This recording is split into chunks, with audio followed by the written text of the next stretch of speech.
starts now. It's What's Happening from the All Indiana Podcast Network. What's happening? It's what's happening this week in Indy and surrounding areas. Tell me more. This is In the Community. In the Community. Welcome to In the Community. I'm Wish TV's Events Manager Allan Haw, and I'm glad you're here. Independence Day weekend may be past, but that doesn't mean that this weekend has to be boring. There's lots of stuff going on in and around central Indiana. Here's what's happening this weekend, Friday, July 7th through Sunday, July 9th, 2023. This week, the pros of cons, and more from the Wish TV community calendar. Let's make it a great weekend and find out what's going on in the community.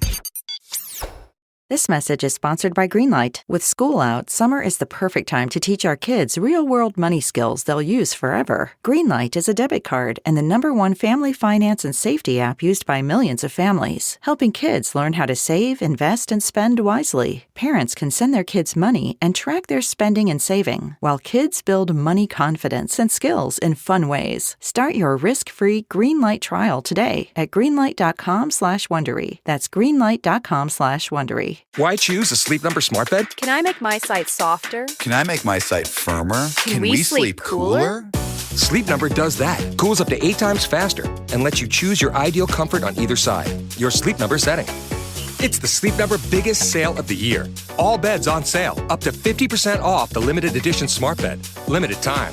All Sleep Number smart beds offer temperature solutions for your best sleep.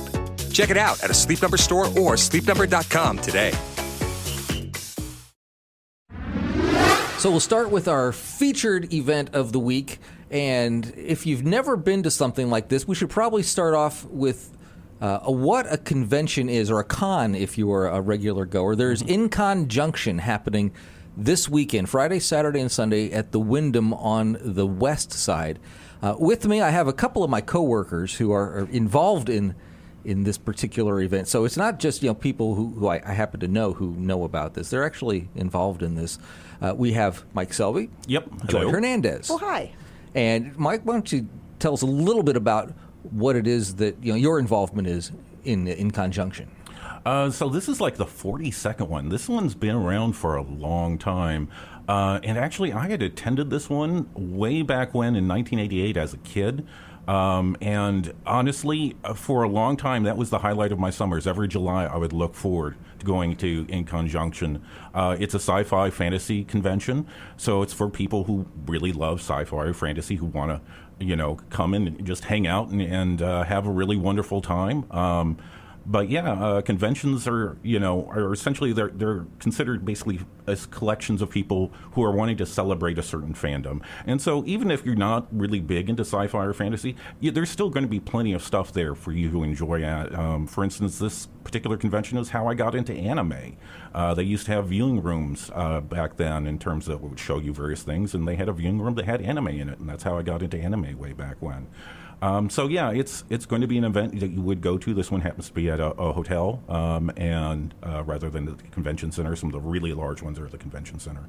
But this one's a slightly smaller one. But yeah, you're going to have panels that like the ones that are hosted by me and Joy.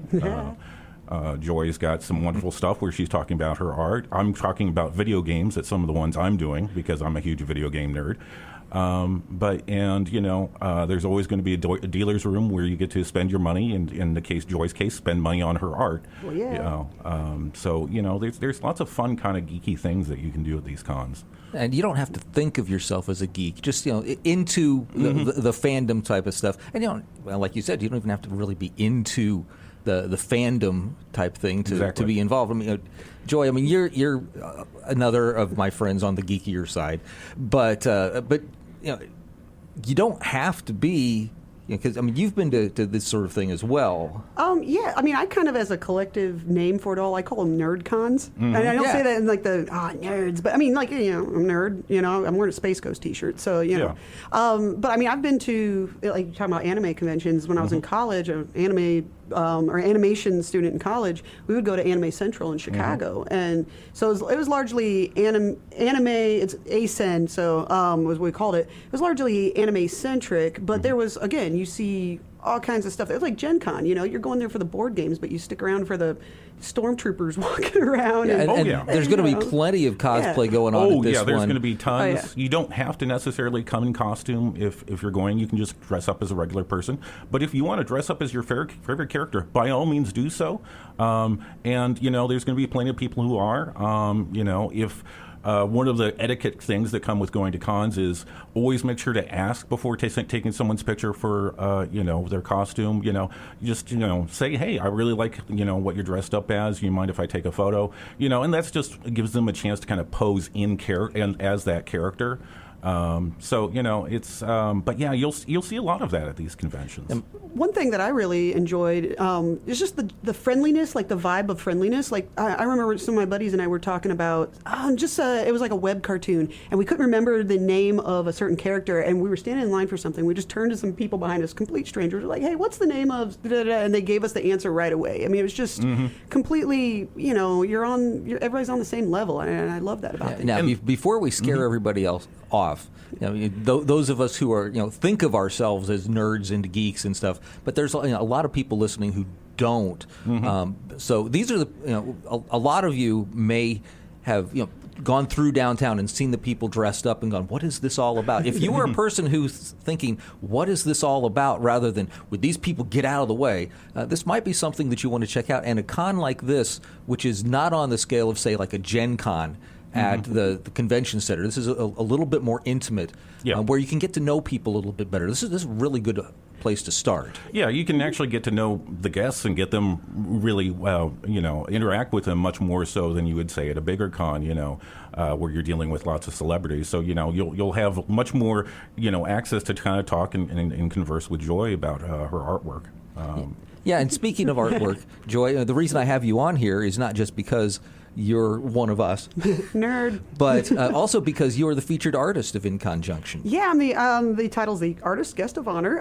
There's like a writer guest of honor and other, various aspects of guest of honor, but I get to be the artist. That means I also got to design their logo for this con. Featuring Bean. Yes. I have a little character called Bean the Astronaut that you might have seen around Indianapolis on murals, and Fountain Square and Broad Ripple's probably the easiest place, but I've done a lot of canvas paintings, and people like Bean. Bean is, people like, what's Bean like? Where's Bean? Can Bean take off the helmet or something? Like, no, Bean is all of us. Like anybody, any one of us, if you want to be an astronaut when you were a kid, you just want to put on the little spacesuit, that's Bean.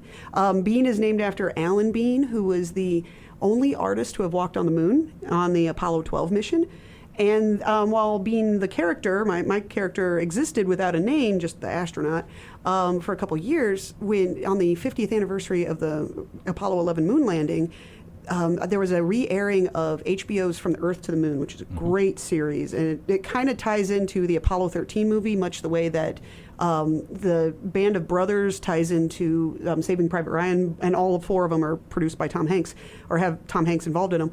And there was an episode on Apollo 12, and it featured Alan Bean, and how that, I can completely geek out on a lot of space stuff, but how that mission on liftoff got struck by lightning. There's a whole lot of stuff going on with that one, and never mind it just being the second time we went to the moon. And Alan Bean just seemed to me like a happy-go-lucky, friendly kind of guy, and I was like, it's a short name, like, perfect. But since then, I have become friends by her declaration, and it completely geeks me out to say by mine, with Amy Sue Bean, who is Alan Bean's daughter, and one of only 3 they call moonwalker daughters. So of all the 12 guys that walked on the moon, several of them had children, but a lot of them had boys, and there were only 3 girls amongst the various families. So she and 2 others. So she, we're Facebook buddies. I got her phone number. I called her, so I was like, hey, will you do a Zoom interview kind of thing with me for InCon for one of my panels? And she's like, yeah, I'd love to. And so I'm completely, every time I have a conversation with her, I'm like, oh my God, I get to call. So I know, like, this Zoom interview is not going to be one of my most professional interviews. It's going to be me going, I get to ask you questions today. Yep. I think you're doing that one on Saturday at the convention, right? Yeah, yep. Saturday, I think it's like 11 a.m. 11 a.m. on Saturday. But I also, that's what this whole kind of con thing is about. You get to go and you get to play in your characters, and you get to go see the art, and you get to interact with people who are like-minded. and you get to go see some of the celebrities that you might be interested in. If you're a fan of bean art, well, then Joy will be there too, and you can geek out just as well. So yeah, you can get some of the science behind sci-fi, right? And again, astronauts, space travel, science. Hey, that leads to Star Trek, or Star Wars. Yep. And then Mike and I will be having a panel on TV technology as well. So I have to talk about my artwork as one panel, Amy Sue Bean for another, and then TV technology. So just a little bit of what we do so here. we get to tell in this podcast, we're telling a bunch of people what a con is like. At the con, we'll be telling people what TV is like. So that'll be interesting. So there's a little taste of what's going on at InConJunction. Again, that's coming up this weekend, Friday, Saturday, Sunday. It is at the Wyndham on the west side. If you are used to going to the Marriott on the east side, you're going to be on the wrong side of town. So make sure that you are on the west side at the Wyndham to check out InConJunction and all the things going on there. Thank you, Joy. Thank you, Mike. All right. I look forward to seeing all the lovely folks that are listening to the podcast out there. Yeah, stop by and say hi. I'm looking forward as well. And like we said, InConJunction 42, Space is Big, has a new home at the Wyndham Indianapolis West, which is near the Indianapolis airport. Enjoy a weekend of sci-fi fantasy fun. Bring your towel and your digital watch, and check the guide frequently for updates on guests and events. InConJunction is Indianapolis' longest-running science fiction and fantasy convention, 42 years in 2023. This year, InConJunction welcomes, in addition to Joy and Bean and all of the cool art that she does, author Mary Robinette Cowell, musicians 5-Year Mission, gaming's J.D. Kennedy, variety queen Moxie Ann Magnus, and Toastmaster Mikey Mason. In addition to the Guests of Honors programming, InConJunction offers a wide variety of panels, gaming, and writers' symposium. Advance ticket sales are closed, but you can still get your tickets at the door. The summer is full of free concerts, and Friday, July 7th, is no exception.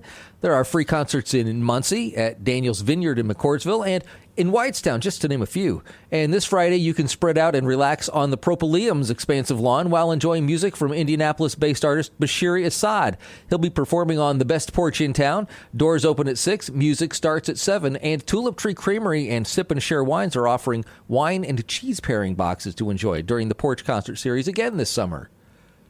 Hatfield Days is a community celebration open to everyone, but especially for friends, family, and neighbors of Hatfield, Indiana. It's happening Saturday, July 8th from noon to 6 at the Hatfield Methodist Church grounds in Richland.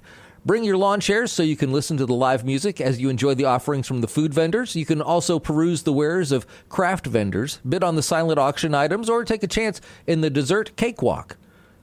A premium craft beer festival returns to Bloomington. Fowler Pumpkin Patch of Bloomington is excited to present the second annual Fowler Brewfest on Saturday, July 8th. This incredible event will take place from 1 to 5 at the picturesque Fowler Pumpkin Patch Farm and will feature unlimited samples from 20 different Indianapolis craft breweries, wineries, and distilleries. VIP ticket holders will enjoy 1 hour of sampling before the general attendance attendees join them, and also have a great parking very close to the festive site. Also enjoy food trucks, live music, wagon rides, and free water. Come enjoy an afternoon on the farm with some fresh air and some great drinks. You must be 21 years or older to attend the event. No smoking and no pets are allowed.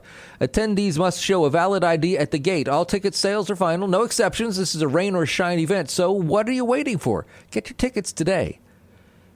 Come connect with neighbors and friends at Community Day this Saturday, July 8th, from 2 to 5 at 17th and DeQuincy Streets.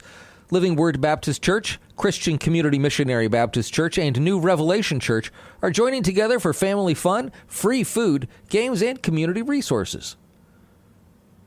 Celebrate Black culture, music, and community like never before at Black, a Festival of Joy 2023 at Taggart Memorial at Riverside Park from 3 to 9 as they bring together the best of Black music, art, food, and entertainment, hosted by Justin Bland and Made Man Improv. In the Black community, dancing has always played a significant role in celebrating joy and overcoming adversity, whether it's the electric slide at the family reunion or the latest TikTok dance challenge. Dancing is a wonderful way to bring people together and spread positivity. The Black Joy Indie Initiative recognizes the transformative power of dance and is inviting everyone to share their joy with the world. So come, dance, and bust a move on July 8th. Sunday, July 9th from 10 to noon, the Eiteljorg will welcome those with sensory sensitivities, including children, to enjoy the museum. Explore the museum with a sensory bag and a museum guide. Visitors can also enjoy the R.B. Annis Western Family Experience and art-making activities. There are limited spots available for this event. Pre-registration is required, so contact Elizabeth Bostelman at ebostelman@eiteljorg.com to register. And finally, there is a pretty big deal happening in our backyard, and you probably don't even know it. The National Powwow has been held every 3 years since 1969, with dances taking place in different parts of the country, including Colorado, Missouri, Illinois, Indiana, and Kansas. This year, the National Powwow is being held at the Hendricks County 4-H Fairgrounds and Conference Complex in Danville, and you are invited to join the celebration of culture and tradition. If this is your first powwow, your questions are welcomed. National Powwow exists to respectfully share in the values of American Indian culture. It strives to educate and increase awareness of American Indian traditions among the non-Indian community with the support and guidance of Indian people. Enjoy exceptional singers, dancers, craftsmen, and historians from all over the U.S. and internationally, and immerse yourself in the shared knowledge of the Native community to promote awareness and education of American Indian culture. Daily entrance fees are $8 per adult, $5 for 12 and under, and children under 5 free. A 4-day pass is also available. These are just a few of the events you'll find on the Wish TV community calendar. If you need more information about these events, want to check out other events, or have an event that you'd like to share, go to the community section of wishtv.com and click on the community calendar. To keep up on everything going on, be sure to follow this show and follow Wish TV on Facebook. I'm Wish TV's Events Manager Allan Haw, and I'll be back again next week to help you plan a great weekend with In the Community on the All Indiana Podcast Network. From Wish TV, this is In the Community. Discover more and learn more about what's happening in Indy and surrounding areas at wishtv.com. And when you follow Wish TV on Facebook. Check out more podcasts from the All Indiana Podcast Network now at allindianapodcastnetwork.com.